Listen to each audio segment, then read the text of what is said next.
आतंकियों को घुस करके किसने मारा।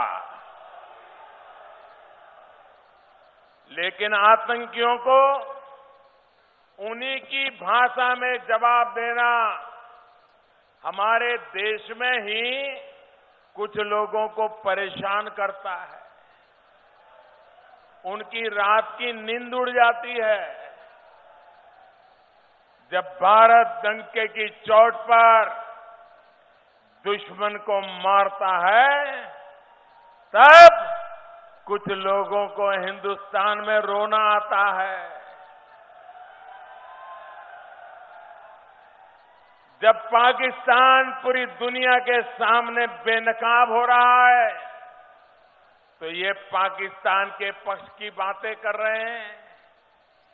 वो वहां पर हीरो बनने की स्पर्धा कर रहे हैं। भाइयों और बहनों, कांग्रेस हो, समाजवादी पार्टी हो, बहुजन समाज पार्टी हो, आतंकवाद पर इसी नर्म रवैये की वजह से कुछ लोगों के हौसले बुलंद हुए हैं। इन दलों ने सिर्फ आतंक को ही मदद नहीं दी है, इन्होंने आपके जीवन, आपके अस्तित्व को भी संकट में डालने का काम किया।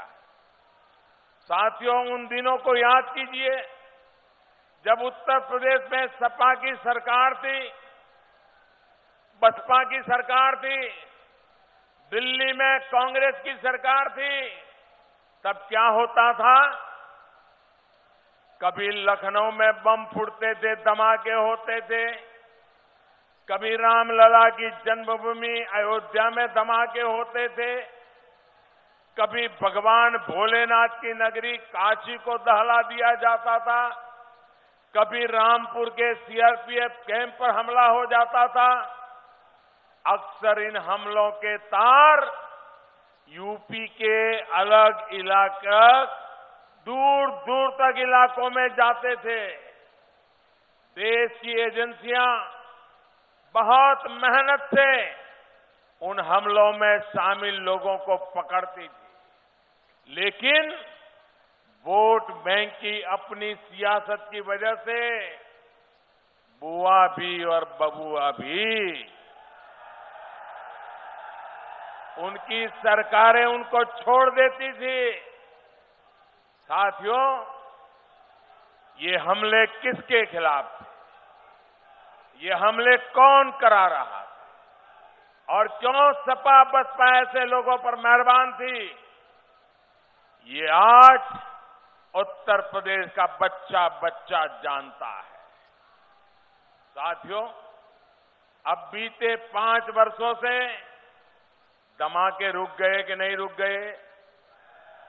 बम बंदूक की आवाजें बंद हुई कि नहीं हुई?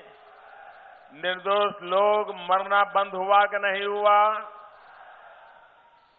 भाइयों बहनों, धमाके इसलिए रुक गए क्योंकि दिल्ली में आपने एक चौकीदार को बिठा दिया है।